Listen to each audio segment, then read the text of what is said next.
ভাবো তো কেমন হবে যদি কখনো আমাদের এই পৃথিবীতে আর একটি গাছও বাকি না থাকে, যার ফলে ধীরে ধীরে পৃথিবীর সমস্ত মানুষ মারা যেতে শুরু করে। তবে এই পরিস্থিতিতে পৃথিবীতে শুধুমাত্র একটাই শহর বেঁচে আছে যেখানে মানুষ কৃত্রিম অক্সিজেনের সাহায্যে এখনো বেঁচে আছে, যেখানে মানুষকে কাজের বদলে দেওয়া হতো অক্সিজেন। তবে এই শহরের শক্তিও ধীরে ধীরে ফুরিয়ে আসতে থাকে। এখন এই পরিস্থিতিতে মানুষেরা কি করবে সেটাই আমরা দেখতে চলেছি আজকের এই গল্পটিতে। তবে গাইস, মূল ভিডিওটিতে যাওয়ার আগে তোমাদের কাছে বরাবরের মতো একটি আবদার থাকলো, আমাদের এই ছোট্ট চ্যানেলটি সাবস্ক্রাইব করে আমাদের পাশে থাকতে ভুলো না। মুভির শুরুতে আমাদের অস্ট্রেলিয়ার একটি শহরে নিউক্লিয়ার কোরের দৃশ্য দেখানো হয়, যেখানে কিছু সমস্যার কারণে নিউক্লিয়ার কোরটি প্রায় নিষ্ক্রিয় হতে বসেছিল। আর এখানে আমরা জানতে পারি এই নিউক্লিয়ার কোরটির সাহায্যে মূলত বর্তমানে কৃত্রিমভাবে অক্সিজেন তৈরি করা হতো। আর এই কোরটি যদি একবার বন্ধ হয়ে যায় তাহলে এই শহরের সমস্ত মানুষ ধীরে ধীরে মারা যাবে। মূলত বর্তমানে গ্লোবাল ওয়ার্মিং, নিউক্লিয়ার ওয়ার আর মানুষের লোভ লালসার কারণে পৃথিবীতে আর একটি গাছও বাকি নেই, যার ফলে ধীরে ধীরে পৃথিবীর সমস্ত মানুষই মারা যেতে থাকে। আর বর্তমানে অস্ট্রেলিয়ার একটি শহরে শুধুমাত্র কিছু সংখ্যক মানুষ এখনো কৃত্রিম অক্সিজেনের সাহায্যে বেঁচে আছে। তবে তাদের অবস্থা খুব একটা ভালো না, কেননা তারা যে নিউক্লিয়ার কোরের থেকে পাওয়ার নিয়ে কৃত্রিম অক্সিজেন তৈরি করত সেটাতে কিছু একটা গোলযোগ দেখা দিয়েছে। আর তারা যদি এই নিউক্লিয়ার কোরটি আর 1.5 মিনিটের মধ্যে ঠিক করতে না পারে তাহলে হয়তো তাদের এই শহরটিও ব্ল্যাক আউটের মধ্যে চলে যাবে। আর এটা ঘটলে হয়তো পৃথিবীতে অবশিষ্ট শেষ মানুষগুলো আর মাত্র 24 ঘন্টার মধ্যেই মারা যাবে, কেননা বর্তমানে মানুষদেরকে কাজের বদলে একদিনের করে অক্সিজেন দেওয়া হতো। এদিকে আমাদের সেই নিউক্লিয়ার কোরটির কাছে দুইজন টেকনিশিয়ানকে দেখানো হয়, যাদের নাম ছিল ইথান এবং জুট, যারা কিনা ওই নিউক্লিয়ার কোরটিকে ঠিক করার কাজ করছিল। তাদের হাতে নিউক্লিয়ার কোরটি ওভারলোড হওয়ার আগে শুধুমাত্র আর 1 মিনিট সময় বাকি আছে। জুট ইথানকে জিজ্ঞাসা করে সে কি এই কাজটা সাকসেসফুল ভাবে করতে পারবে। এতে ইথান বলে, আমি আমার সর্বোচ্চ চেষ্টা করছি। আর দেখতে দেখতে তারা দুজনেই সেখানে সেই নিউক্লিয়ার কোরটি স্টেবল করতে সাকসেসফুল হয়ে যায়। আর এই যাত্রায় পৃথিবীতে অবশিষ্ট শেষ মানুষগুলো কোনোভাবে রক্ষা পায়, যার পরে আমাদের দেখানো হয় সেখানে থাকা সমস্ত ওয়ার্কারদের রেটিনায় স্ক্যান করে তাদের কাছের পারিশ্রমিক হিসাবে একদিনের অক্সিজেন দেওয়া হয়। যার পরে কাজ শেষ করে ইথান তার বাড়ির উদ্দেশ্যে রওনা হয়। তবে সেখানে একজন মানুষের কাজ চলে গেছিল। সেই লোকটি তার পরিবারের চিন্তা করতে থাকে, বলে সে কিভাবে অক্সিজেন ছাড়া বাড়িতে ফিরে যাবে। সে তার পরিবারকে অক্সিজেনের অভাবে কষ্ট পেয়ে মরতে দেখতে পারবে না। আর সেই লোকটি দেখতে দেখতে সেখানে আত্মহত্যা করে। এদিকে ইথান বাড়িতে চলে আসে, যেখানে নিউজে বলা হচ্ছিল পৃথিবীতে অবশিষ্ট শেষ গাছটি 1 বছর আগে মারা গেছে। তারপরের থেকে মানুষ সিনথেটিক অক্সিজেনের সাহায্যে বেঁচে আছে। তবে মানুষের এই সিনথেটিক অক্সিজেন ব্যবহারের ফলে মানুষের মধ্যে দেখা দিচ্ছে এক অদ্ভুত ধরনের রোগ, যেই রোগের কোনো চিকিৎসা নেই। তখনই নিউজের ইথানের বাবা রিচার্ড হোয়াইটকে দেখানো হয়, যারা কিনা এই শহরের প্রজেক্টের মেন সায়েন্টিস্ট ছিল। তবে 20 বছর আগে একটা অ্যাটাকের কারণে ইথানের বাবা সেখানে মারা যায়। এদিকে তখন সেখানে ইথানের ওয়াইফ সিনথিয়া আসে, আর আমরা দেখতে পাই ইথানের ওয়াইফ সিনথিয়াও এই ক্রনিক্যাল রোগে আক্রান্ত। ইথান সিনথিয়াকে বলে সে তার জন্য অ্যান্টিডোট নিয়ে আসবে, যেটা নিলে তার এই রোগটা কিছুটা স্লো হয়ে যাবে। যার পরে ডিনার শেষে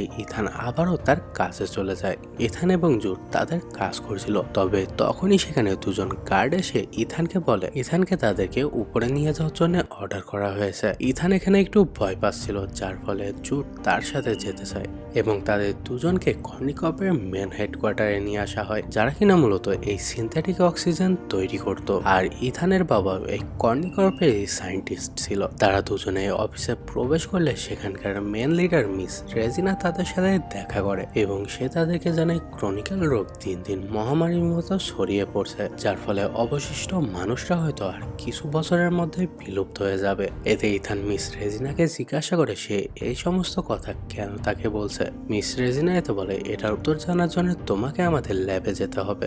যার পরে ইথানরা কর্নিকর্পের মেন ল্যাবে গেলে দেখতে পায় তাদের সামনে বিশাল বড় একটা মেশিন রয়েছে। মিস রেজিনা তখন ইথানকে জানায় এটা তার বাবার গ্রেটেস্ট ক্রিয়েশন, যা ছিল একটি টাইম মেশিন। তবে এটা এতদিন ইনকমপ্লিট ছিল, কেননা এই টাইম মেশিন কমপ্লিট করার আগে ইথানের বাবা একটি অ্যাক্সিডেন্টে মারা যায়, যার পরে তাদেরকে এটা কমপ্লিট করতে পুরো 20 বছর সময় লেগে গেছে। আর কয়েকদিন আগে তাদের এই টাইম মেশিনটি টেস্টিং এর সময় তারা একটি রেডিও সিগন্যাল পাঠায়। তবে সেই রেডিও সিগন্যালের জবাবে সেখান থেকে একটা মেসেজ আসে যেখানে লেখা ছিল সেন্ড ইথান ওয়াই। আর এখানে সবচেয়ে আশ্চর্যের বিষয় এটা হচ্ছে যে এই মেসেজটা এসেছিল 400 বছর ভবিষ্যৎ থেকে। ছোট্ট একটা বিজ্ঞাপন, তোমরা চাইলে স্কিপ করতে পারো। বর্তমানে বিশ্বের অন্যতম জনপ্রিয় ও বিশ্বস্ত অনলাইন বুকমেকার প্ল্যাটফর্ম 1x এর সাথে তোমাদের পরিচয় করিয়ে দিতে চাই, যার অফিসিয়াল পার্টনার হচ্ছে সিরিয়া এবং পিএসজি। এই অ্যাপে সমস্ত ম্যাচের লাইভ ও ফলাফল দেখতে পারবে, এমনকি তুমি স্কোর অনুমান করে আয় করতে পারবে। এই অ্যাপে রয়েছে ক্যাশ গেমস থেকে শুরু করে online slot, live match streaming এবং অনলাইন গেমিং, যা দিয়ে তুমি আইফোন, ল্যাপটপ এমনকি বিএমডাব্লিউর মতো পুরস্কার জিতে নিতে পারো। কিন্তু সবার সেরা পছন্দ অবশ্যই চিকেন রুট। এই গেমটি খেলে সবাই দারুণ এনজয় করে, তাই যদি তুমি এখনো ট্রাই করে না থাকো অবশ্যই ট্রাই করো। পিন কমেন্টে থাকা লিঙ্কে ক্লিক করে রেজিস্টার করো। রেজিস্টারের সময় আমার প্রোমো কোড DDRX ইউজ করো, তাহলে তুমি পাবে প্রথম ডিপোজিটে 200% বোনাস। সেই সাথে আরো পেয়ে যাও 2,10,000 টাকা পর্যন্ত ফ্রি বোনাস সহ ফ্রি স্পিনের সুযোগ। আর জেতা টাকা তুমি চাইলে বিকাশ, নগদ, রকেট, ব্যাংক এবং অন্যান্য সহজ পদ্ধতির মাধ্যমে তুলে নিতে পারো। তাহলে আর দেরি কিসের? রেজিস্ট্রেশনের জন্য পিন কমেন্টে থাকা লিঙ্কে ক্লিক করো অথবা গুগলে গিয়ে অনুসন্ধান করো, আর রেজিস্ট্রেশনের সময় প্রোমো কোড DDRX ব্যবহার করে বোনাস পাও। এতে ইথান তো একেবারে অবাক হয়ে যায়। সে জিজ্ঞাসা করে, তাহলে কি ভবিষ্যতে মানুষেরা সার্ভাইভ করতে পেরেছিল? মিস রেজিনারা বলে, হয়তো। মিস রেজিনা ইথানকে আরো জানায় ইথানই হয়তো হতে পারে মানব জাতির বেঁচে থাকার একমাত্র চাবিকাঠি। কিন্তু এতে ইথান কোনোভাবেই রাজি হচ্ছিল না। সে বলতে থাকে, আমি কেন? এতে সেখানে থাকা সায়েন্টিস্টরা ইথানকে জানায়, এই প্রশ্নের উত্তর আমরা কেউই জানি না। এই প্রশ্নের উত্তরের জন্য তাকে টাইম মেশিনের ওপারে যেতে হবে, অর্থাৎ তাকে 400 বছর ভবিষ্যতে যেতে হবে। ইথান তখন কোনোভাবেই রাজি হচ্ছিল না। সে তার ওয়াইফের চিন্তা করতে থাকে। তখন সেখানে থাকা সকলেই বলে তারা তার ওয়াইফের সম্পূর্ণ দায়িত্ব নেবে এবং বলে ইথানই হয়তো মানব জাতিকে এই পরিস্থিতি থেকে বের করে আনতে পারবে। যেহেতু 400 বছর ভবিষ্যতেও মানুষেরা বেঁচে আছে, তারা নিশ্চয়ই এই রোগের কোনো না কোনো চিকিৎসা খুঁজে বের করেছিল। ইথান যদি 400 বছর ভবিষ্যতে গিয়ে কোনোভাবে সেই কিওরটা বর্তমানে পাঠাতে পারে, তাহলে হয়তো পুরো মানব জাতি বেঁচে যাবে। আর এটার জন্য তাদের হাতে শুধুমাত্র একটাই সুযোগ রয়েছে, আর তারা এই সুযোগটা অন্য কাউকে পাঠিয়ে কোনোভাবেই মিস করতে চায় না। এখানে যখন ইথান জানতে পারে যে তারা শুধুমাত্র একজনকে একবারই পাঠাতে পারবে আর তার ফিরে আসানোর কোনো নিশ্চয়তা নেই, যেটা শুনে সে আরো অনেক ঘাবড়ে যায়। এতে মিস রেজিনা তাকে ডিসিশন নেওয়ার জন্য একটু টাইম দেয়। ইথান এখানে তার ওয়াইফকে কোনোভাবেই একা ছেড়ে যেতে চাচ্ছিল না, তবে শেষমেশ তার ওয়াইফ এবং তার বন্ধু জুটের অনেক বোঝানোর পরে ইথান অবশেষে টাইম ট্রাভেল করে ভবিষ্যতে যেতে রাজি হয়ে যায়। এবং পরের দিন সকালে ইথান কর্নিকর্পের হেডকোয়ার্টারে আসে, যেখানে সে সকলকে জানায় সে এই মিশনে যেতে রাজি। সায়েন্টিস্টরা ইথানকে একটি স্পেশাল স্যুট দেয় এবং বলে তারা ইথানের সাথে জুটকেও পাঠাতো, তবে এক্সট্রা যেই স্যুটটি রয়েছে সেটা এখনো রেডি হয়নি। ইথানকে স্যুটটি পরিয়ে দেওয়া হয়, তার সাথে তার কাছে একটি আরজি নামের ডিভাইস দেওয়া হয়, যেটা ছিল তার স্যুটের সাথে কানেক্টেড। ইথান যদি ভবিষ্যতে গিয়ে কোনো বিপদে পড়ে, তাহলে তারা এই ডিভাইসের মাধ্যমে সাথে সাথে রেডিও সিগন্যালের মাধ্যমে জানতে পারবে। এমনকি এই ডিভাইসটা তাকে গুরুত্বপূর্ণ ইনফরমেশন আর নেভিগেট করে সাহায্য করবে। যার পরে আমরা দেখতে পাই সেখানে থাকা সেই টাইম মেশিনটি অ্যাক্টিভেট করে দেওয়া হয়, যার পরে দেখতে দেখতে ইথান টাইম ট্রাভেল করে 400 বছর ভবিষ্যতে চলে যায়। তবে টাইম ট্রাভেলের পরে ইথানের যখন জ্ঞান ফিরে আসে, তখন সে দেখতে পায় তার স্যুটের গায়ে আগুন লেগে গেছে, যেটা মূলত হয়েছিল তার স্যুটটি ওভারলোড হয়ে যাওয়ার কারণে। ইথান ঘাবড়ে গিয়ে দ্রুত তার স্যুটটি ইজেক্ট করে দেয়। এদিকে সে যেহেতু অনেক ঘাবড়ে ছিল, তাই সে তার চারপাশে একটুও খেয়াল করে না। ইথান তো ভাবতে থাকে সে হয়তো এখানে মারা যাবে, কিন্তু স্যুট খুলে ফেলার অনেকক্ষণ পরেও যখন তার নিঃশ্বাস নিতে কোনো সমস্যা হয় না, তখন সে তার চারিদিকে লক্ষ্য করে দেখতে পায় তার আশপাশ তো সম্পূর্ণ সবুজে ঘেরা, যেগুলো দেখে তো সে একেবারে অবাক হয়ে যায়। আর চারিদিকের এরকম পরিবেশ দেখে সে একটু এগুলোই লক্ষ্য করে তাদের চিরচেনা সেই শহর তো একেবারে সবুজে ছেয়ে গেছে, এমনকি উঁচু উঁচু ইমারতগুলোকেও এই বিশাল গাছগুলো গ্রাস করে ফেলেছে, যেগুলো দেখে তো ইথান একেবারেই অবাক হয়েছিল। ইথান তখন তার সে আরসি নামক ডিভাইসটি বের করে এবং সে আরসিকে সেখানকার স্যাটেলাইটের সাথে কানেক্ট করতে বললে আরসি তাকে জানায় মানুষের পাঠানো সমস্ত স্যাটেলাইটগুলোই প্রায় 300 বছর আগেই অফলাইন হয়ে গেছে। তবে আরসি একটু দূর থেকে অনেক উইক একটা সিগন্যাল রিসিভ করছে। এতে ইথান তখন আর কোনো উপায় না পেয়ে সেই সিগন্যালের লোকেশনের দিকে রওনা হয়। আর কিছুক্ষণ এগোতে সে পৌঁছে যায় কনি কর্পের সেই ল্যাবের সামনে। সে ল্যাবের দরজাটি ওপেন করার চেষ্টা করে কিন্তু কোনোভাবেই দরজাটি খুলছিল না। অনেকক্ষণ চেষ্টা করার পরেও শেষমেশ যখন সে সেই দরজাটি খুলতে পারে না তখন সে আশপাশে খুঁজতে থাকে। তবে খুঁজতে খুঁজতে সে তার সামনে পড়ে থাকা কঙ্কালটি ভালোভাবে লক্ষ্য করলে দেখতে পায় সেই কঙ্কালের বেজেও তো তারই নাম লেখা, আর সেই কঙ্কালের পাশেও সেই আর্চি নামক একটি ডিভাইস পড়ে রয়েছে, যেটা দেখে ইথান বুঝতে পারে এটা আর কেউ নয় বরং তারই কঙ্কাল ছিল। তবে সব থেকে আজব বিষয় হলো তার মাথায় ছিল গুলির দাগ, অর্থাৎ কেউ তাকে গুলি করে হত্যা করেছিল, যেটা দেখে তো ইথান একেবারে ঘাবড়ে যায়। এতে ইথান কঙ্কালটির কাছে থাকা আরসি নামক ওই ডিভাইসটি অ্যাক্টিভেট করলে সে তার মৃত্যুর আগের রেকর্ডিংটুকু শুনতে পায়, যেটা শুনে তো সে একেবারে অবাক হয়ে যায়, কেননা রেকর্ডিং এর অপর পাশের আওয়াজটি আর কারো নয় বরং জুটেরই ছিল, অর্থাৎ তার বেস্ট ফ্রেন্ড জুটি তাকে হত্যা করেছিল। যেটা জানতে পেরে তো ইথান একেবারেই ভেঙে পড়ে। তবে এই সময় তার নজর গিয়ে পড়ে সেই কঙ্কালের হাতে থাকা একটি ব্রেসলেটের দিকে। এরকম একটা ব্রেসলেট তার হাতেও রয়েছে, তবে সেই কঙ্কালের হাতে থাকা ব্রেসলেটটির রং সবুজ ছিল আর তার হাতে থাকা ব্রেসলেটটির রং ছিল লাল। সে বুঝতে পারে এটা নিশ্চয়ই তার মৃত্যুর সাথে কোনো না কোনো ভাবে কানেক্টেড, কেননা যখন থেকে ইথানের বাবা ইথানকে এই ব্রেসলেটটি দিয়েছিল তখন থেকে এই ব্রেসলেটের রং লাল, আর আজ পর্যন্ত এই ব্রেসলেটের রং একবারও পরিবর্তন হয়নি। আর এখান থেকে আমাদের ফ্ল্যাশব্যাকে ইথানের 8 নম্বর জন্মদিনের দৃশ্য দেখানো হয়, যেখানে ইথানের বাবা ইথানের জন্মদিনে অনেকগুলো গিফট নিয়ে এসেছিল, আর সেই গিফটগুলোর মধ্যে একটি বক্সের মধ্যে এই ব্রেসলেটটিও ছিল, যেখানে ইথানের বাবা অদ্ভুতভাবে একটু ঘাবড়ে ছিল। আর সে ইথানকে বলে তোমার হয়তো একটু ব্যথা করবে, কিন্তু ভবিষ্যতে হয়তো এই জিনিসটা তোমার একদিন অনেক কাজে আসবে। যার পরে ইথান সেই বক্সের মধ্যে হাত দিতে সেই ব্রেসলেটটি তার হাতে পার্মানেন্টলি সেট হয়ে যায় এবং এরপরে ইথানের বাবা সেখান থেকে তাদেরকে রেখে চলে যায়। আর এই দিনের পরে সে আর কখনোই ফিরে আসেনি। ইথান বুঝতে পারে এই ব্রেসলেটের মধ্যে হয়তো তার মৃত্যুর কোনো রহস্য লুকিয়ে আছে, তাই সে কঙ্কালের পাশে পাওয়া সেই আরসি নামক ডিভাইসটি আবারও অ্যাক্টিভেট করার জন্য সে তার ফেলে দেওয়া স্যুটের রিজার্ভ পাওয়ার দিয়ে সেটা আবারও চার্জ করার চেষ্টা করতে থাকে। তবে সে কোনোভাবেই সাকসেসফুল হয় না, আর দেখতে দেখতে সেখানে রাত হয়ে যায়। এতে ইথান কোনোভাবে সেখানে একটু আগুন জ্বালিয়ে সেখানে খোলা আকাশের নিচে একটু রেস্ট নিচ্ছিল।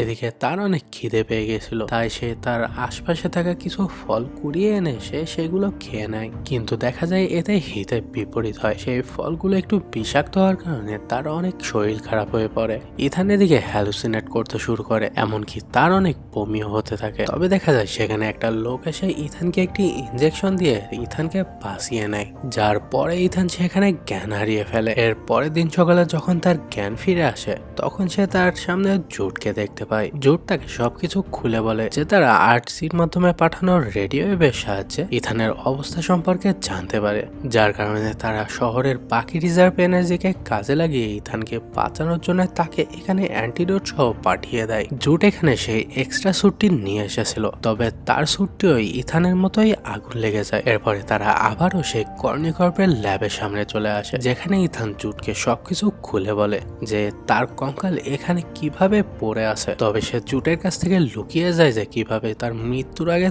তার আওয়াজটাই সে শুনতে পেয়েছে সেই কঙ্কালটির কাছে পড়ে থাকা আরসি ডিভাইসের মাধ্যমে। জুট বলে তোমাকে কে হত্যা করেছে এটা আমরা পরে খুঁজে বের করব, সবার আগে আমাদের এই ল্যাবের মধ্যে প্রবেশ করতে হবে, কেননা এখানে হয়তো টাইম মেশিনটা এখনো রয়ে গেছে আর সেটাই হয়তো হতে পারে আমাদের ফিরে যাওয়ার একমাত্র রাস্তা।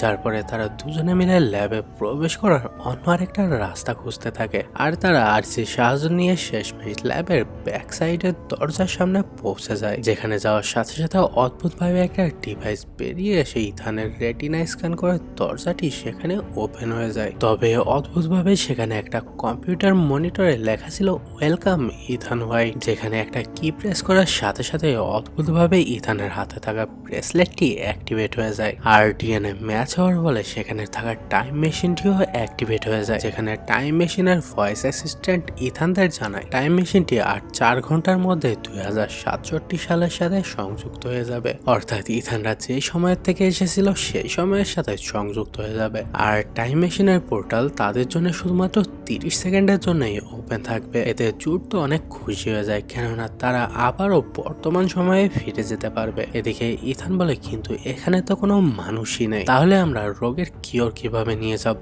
আর তাকে তার মৃত্যুর রহস্য জানতেই হবে। ইথান জুডকে জানায় সে হয়তো আর কিছুক্ষণের মধ্যে মারা যাবে, কেননা তার হাতে যে ব্রেসলেটটি ছিল সেটা এখন সবুজ হয়ে গেছে, আর বাইরে যে কঙ্কালটি পড়েছিল তার হাতের ব্রেসলেটটিও সবুজ ছিল। অর্থাৎ কোনো কিছুই এখনো পর্যন্ত চেঞ্জ হয়নি। ইথান তখন সেখানকার এআই অ্যাসিস্ট্যান্টকে বলে এখানকার সমস্ত ডাটা ডিকোড করে তাকে দেখাতে। এতে এআই অ্যাসিস্ট্যান্টও এমনটাই করতে থাকে। যেখানে ইথানের বাবার হলোগ্রামের তৈরি একটি ভিডিও প্লে হয়, যেখানে ইথানের বাবা এই টাইম মেশিনের সাকসেসফুল ট্রায়ালের কথা বলছিল। সে জানায় কিভাবে তারা একটি রেডিওয়ে ভবিষ্যতে পাঠিয়েছিল, আর একই সাথে সে সেই মেসেজটির কথা জানায় সেন্ড ইথান হোয়াইট, যেটা কিনা ভবিষ্যৎ থেকে এসেছিল। তবে দেখা যায় হঠাৎ করে সেখানকার পাওয়ার ফেলিয়ার হয়ে যায়, যেখানে এআই অ্যাসিস্ট্যান্ট জানায় নিউক্লিয়ার কোরটি ওভারলোড করেছে, আর 4 ঘন্টার মধ্যে যদি পাওয়ার রিটার্ন না আসে তাহলে টাইম মেশিনটি একটি নিউক্লিয়ার বমের মতো ব্লাস্ট করবে। এতে জুড বলে তাদেরকে যেভাবে হোক নিউক্লিয়ার কোরটি ঠিক করতে হবে। কিন্তু এদিকে ইথান তো একেবারে যেন হারিয়ে গেছিল। সে বলতে থাকে সে কিভাবে মারা গেছিল এটা তাকে খুঁজে বের করতেই হবে। এতে জুড তাকে অনেক বোঝানোর চেষ্টা করে যে ইথানের কিছুই হবে না, তাদেরকে নিউক্লিয়ার কোরটি যেভাবে হোক ঠিক করতে হবে। এতে শেষমেশ ইথানও একটু হুঁশ ফিরে পায়। তারা বেরিয়ে পড়ে নিউক্লিয়ার কোরটির উদ্দেশ্যে যাওয়ার জন্য। যেখানে যাওয়ার পথেই ইথান তার বাড়িতে যায়, তবে সেখানে গিয়ে সে দেখতে পায় তার ওয়াইফের ডেড বডি এখনো সেখানেই পড়ে আছে, যেটা থেকে ইথান সেখানে একেবারে ভেঙে পড়ে। তখন জুড তাকে সান্ত্বনা দেওয়ার চেষ্টা করে এবং বলে যে তারা বর্তমান সময়ে ফিরে যেতে পারলে সে তার ওয়াইফকে আবারও দেখতে পারবে। তবে এখানে জুডের কথার মধ্যে সে এমন একটা কথা শুনতে পায় যেটা কিনা সে কঙ্কালের কাছে থাকা আরসি ডিভাইসের রেকর্ডিং এর মধ্যেও ছিল, যার কারণে তার মনে পড়ে যায় তার বন্ধুই তাকে হত্যা করতে চলেছে, যেটা সে এতক্ষণও জুটের কাছ থেকে লুকিয়ে রেখেছিল। ইথান জুটকে তখন ইমোশনাল হয়ে সেই রেকর্ডিংটা শোনায়, যেটা শুনে তো জুট বলতে থাকে সে এমনটা কখনোই করতে পারবে না। সে ইথানকে তার ছোট ভাইয়ের মতো মনে করে, কিন্তু ইথান এটা কোনোভাবেই মেনে নিতে পারছিল না। জুট তখন তাকে বোঝানোর চেষ্টা করে চলো আমরা নিউক্লিয়ার কোডটা ঠিক করে এখান থেকে ফিরে যাই, সে কখনোই তাকে মারতে পারবে না। যেটা শুনে শেষমেশ ইথানও তার সাথে সেই নিউক্লিয়ার কোডটি ঠিক করার জন্য চলে যায়, আর তারা দেখতে দেখতে সেই নিউক্লিয়ার কোডটির কাছে পৌঁছে যায়, যেখানে নিউক্লিয়ার কোডটি প্রায় ব্লাস্টই করবে। তবে ইথান শেষ মুহূর্তে তার জীবনের বাজি লাগিয়ে কোনোভাবে সেই নিউক্লিয়ার কোডটি ঠিক করতে সাকসেসফুল হয়, যার পরে তারা দুজনে আবারও সেই ল্যাবে ফিরে আসে। যেখানে ইথান ল্যাবের অন্য দরজাটি ওপেন করলে দেখতে পায় তার সেই কঙ্কালটি এখনো সেখানেই আছে। অর্থাৎ তারা এখনো পর্যন্ত তার ভবিষ্যৎ চেঞ্জ করতে পারেনি, এবং সে ভাবতে থাকে সে তার বেস্ট ফ্রেন্ডের হাতে মারা যেতে চলেছে, যেটা মনে করে ইথান তো অনেক ঘাবড়ে যায়। আর এক পর্যায়ে দেখা যায় ইথান ঘাবড়ে গিয়ে সে জুটকে একটি রুমের মধ্যে লক করে ফেলে, এবং সে এসে তার বাবার রেকর্ডিং গুলো আবারও প্লে করে, যেখানে তার সামনে অদ্ভুত একটা ভিডিও আসে, যেখানে দেখা যায় মিস রেজিনাই মূলত তার বাবাকে হত্যা করেছিল, কেননা ইথানের বাবা এই টাইম মেশিনকে কাজে লেগে সকলের উপকার করতে চাচ্ছিল, এবং সে পৃথিবীকে আবারও আগের অবস্থায় ফিরিয়ে আনার পরিকল্পনা করছিল। তবে মিস রেজিনা এই টাইম মেশিনকে শুধুমাত্র নিজের স্বার্থের জন্য ব্যবহার করতে চাচ্ছিল, যেখানে সে পরিকল্পনা করছিল সে কিছু সায়েন্টিস্টদের নিয়ে সে ভবিষ্যতে চলে আসবে নতুন ভাবে নিজেদের পৃথিবী গড়ার জন্য, কেননা তারা রেডিও ওয়েভের মাধ্যমে জানতে পেরেছিল 400 বছর ভবিষ্যতে পৃথিবীতে আবারও অক্সিজেন ফিরে এসেছে, অর্থাৎ সবুজ গাছপালা আবারও পৃথিবীতে জন্মাতে শুরু করেছে, তারাই হবে এই পৃথিবীর সব থেকে শক্তিশালী। কিন্তু ইথানের বাবা এটা চাইতো না, সে এই টাইম মেশিনকে কাজে লাগিয়ে পৃথিবীকে আবারও আগের মতো করে তুলতে চাচ্ছিল, যার কারণে মিস রেজিনা ইথানের বাবাকে সেখানে মেরে ফেলে। তবে ইথানের বাবা মারা যাওয়ার আগে তার তৈরি করা এই টাইম মেশিনটা ইথানের ডিএনএর সাথে ওই ব্রেসলেটের সাহায্যে লক করে রেখে যায়, আর একমাত্র ইথানকে ভবিষ্যতে পাঠানোর মাধ্যমে এই লকটি আনলক হবে, যেগুলো জানতে পেরে ইথান তো একেবারে অবাক হয়ে যায়। এদিকে এতক্ষণে জুট সেই রুমের মধ্যে থেকে কোনোভাবে বেরিয়ে আসে। এতে ইথান জুটকে জিজ্ঞাসা করে ওরা কি তোমাকে পাঠিয়েছে আমাকে সরিয়ে ফেলার জন্য? এতে জুট বলে হ্যাঁ, কিন্তু সে এটা কখনোই করতে পারবে না, সে ইথানকে তার নিজের ভাইয়ের মতো মনে করে। কিন্তু ইথান জুটের উপরে কোনোভাবেই বিশ্বাস করতে পারছিল না। ইথান একেবারে কান্নায় ভেঙে পড়ে, যেটা দেখে জুট বলে ইথান যেন জুটকে মেরে ফেলে। সে ইথানকে কখনোই মারতে পারবে না। সে ইথানকে জোর করতে থাকে, কিন্তু এদিকে ইথান অনেক ভয় পেয়েছিল, যার ফলে দেখা যায় জুট শেষমেশ নিজেকেই শেষ করে ফেলে। ইথান একেবারে কান্নায় ভেঙে পড়ে। অপরদিকে আমাদের মিস রেজিনাকে দেখানো হয়, যে কিনা তার সায়েন্টিস্ট গ্রুপ আর তাদের সন্তানদের নিয়ে ভবিষ্যতে আসার জন্য রেডি হচ্ছিল। এদিকে ইথান টাইম মেশিনে এন্টার করে দেয় সেন্ড ইথান হোয়াইট, অর্থাৎ অতীতের সেই মেসেজটা আসলে ভবিষ্যতের ইথান নিজে পাঠিয়েছিল। এর সাথে সে ভবিষ্যৎ থেকে কয়েক হাজার জীবিত গাছ বর্তমানে পাঠিয়ে দেয়, আর তার সাথে মিস রেজিনা তার বাবাকে হত্যার সেই রেকর্ডিংটিও পাঠিয়ে দেয়। আর ভবিষ্যতের ইথান সেখানকার টাইম মেশিনটি ধ্বংস করে দেয়, যাতে করে মিস রেজিনা যেন ভবিষ্যতে পালিয়ে না আসতে পারে। এদিকে বর্তমানে মিস রেজিনাকে গ্রেপ্তার করা হয়, আর ইথানের পাঠানো সেই গাছগুলো ব্যবহার করে ধীরে ধীরে পৃথিবী আবারও সবুজ হয়ে ওঠে। অপরদিকে ভবিষ্যতের ইথানের সামনে সেই কঙ্কালটিও গায়েব হয়ে যায়, অর্থাৎ ফাইনালি ভবিষ্যৎ চেঞ্জ হয়ে গেছে। আর এখানে আমাদের ভবিষ্যতের দৃশ্য দেখানো হয়, যেখানে মানুষরা গাছের সাথে প্রযুক্তিকে সমন্বয় করে বাঁচতে শিখে গেছে। বিশাল বিশাল আকাশচুম্বী গাছকে বানিয়ে তোলা হয়েছে মানুষদের জন্য বসবাস স্থান। অ্যান্ড গাইজ, এরই মাধ্যমে আমাদের এই অসাধারণ মুভির গল্পটা এখানেই শেষ হয়।